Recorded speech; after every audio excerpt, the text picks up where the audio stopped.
Hey everybody, it's Caitlin. Today is Wednesday, April 15th, and welcome back to Corona Chat. Originally, we were going to talk today about symptoms of mild coronavirus and kind of what to expect if you got sick. But given some developments in the news, we decided to pivot and talk today about the World Health Organization, kind of what it is, what it does, and what it's been doing specifically with respect to the COVID-19 pandemic. And then we'll jump back into symptoms later this week. But thought it was important for all of us to kind of go into this next round of news having some understanding of the World Health Organization. So, what is the World Health Organization, or the WHO? WHO is the world's top health research and technical coordinating agency. This means that they don't necessarily, see patients and run hospitals, but they do kind of a broad set of different public health functions. So they work on issues as broad as infectious disease, mental health and substance abuse, suicide, violence prevention, famine, responses to natural disasters, heart disease, cancer, anything you can name related to health, the WHO works on. And they also work on lots of things that are invisible to most of us, like making sure that countries have systems in place for registering births and deaths. Or making sure that counterfeit medicines don't get onto our pharmacy shelves, and, making sure that we're safe from toxic chemicals. So they do all of this with an annual budget of about $4 billion. By way of comparison, Japan just announced that they're earmarking $4 billion for coronavirus relief just within that country in the near future. And in the US, the big coronavirus stimulus bill, right, that $2 trillion omnibus bill, is providing $130 billion just to help hospitals respond. So, comparatively, WHO's overall budget to deal with all of these different health issues is pretty small. But I said they're not treating patients, right? So what does WHO do with that money, since they don't actually provide care? So there's a number of different things that they do, right? The first is that they kind of support country governments in developing and implementing public health plans.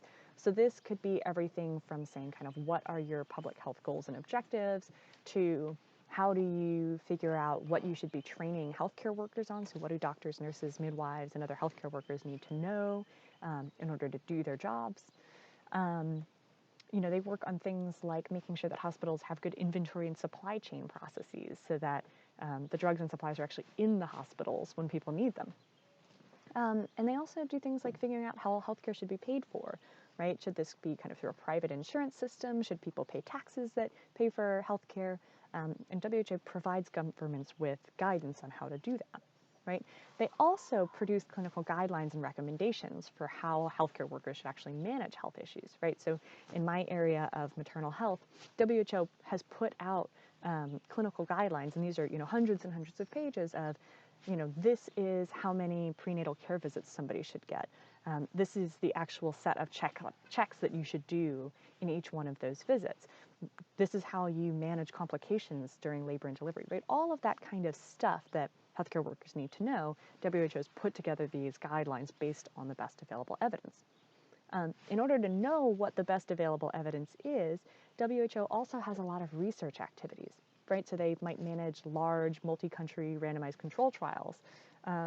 They also do systematic reviews of the literature, which means that they will read through hundreds or even thousands of scientific papers to kind of figure out what's the best available evidence on a given health issue, right? And so on top of all of that stuff, WHO also has offices in different regions and down in countries to help keep track of what kinds of diseases are emerging, what are people sick with, and what kind of epidemics might be brewing that could spread to other countries, right?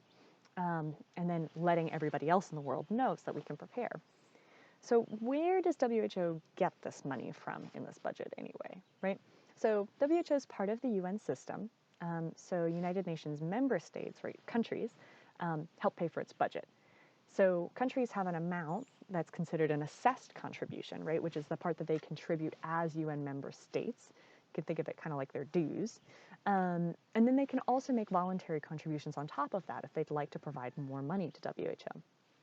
And those member country contributions make up half of WHO's budget, right? And the rest comes from a mix of other sources, including development banks like the World Bank, private foundations like the Gates Foundation, non-governmental organizations, which you can think of as kind of like large charity and humanitarian organizations, companies, research institutions, and even individuals like you and me can make donations to the WHO, right? So of all of those different contributors, the U.S. is the biggest funder of the World Health Organization, right? We gave $893 million to the World Health Organization last year, although our share has been decreasing over the last several years. But, for perspective, we also have the world's largest economy, right? And for those who are wondering, China gave $86 million last year. So, large amount of money, but much, much smaller than the U.S. So, given all of that, what is WHO doing about coronavirus, right? So when this whole thing started back in December of 2019, the WHO country office in China was monitoring what was going on, right? So they first were notified that there was a mystery respiratory illness getting people sick on December 31st, 2019. And that's actually why it's called COVID-19, right, is because WHO kind of first found out about it in 2019, not because there was a COVID 1, 2, 3, 4, 5, right? You may already know that, but just wanted to make sure we're all on the same page. So on January 7th, 2020, so remember, when in December 31st, we knew there was a mystery respiratory illness, but we weren't sure what was causing it, and we weren't sure if it was something new or something that we already had, dealt with before as a species. And so on January 7th, 2020, Chinese scientists called up WHO and said, hey, we've managed to isolate the virus. It's a novel coronavirus. We've never seen it before, and it seems to be causing this very, very intense pneumonia. Right, so that was on January 7th. And throughout mid-January, WHO was continuing to kind of track all of these cases and started working with the Chinese, Korean, Japanese, and Thai governments who were all seeing, this kind of weird pneumonia, this weird respiratory illnesses.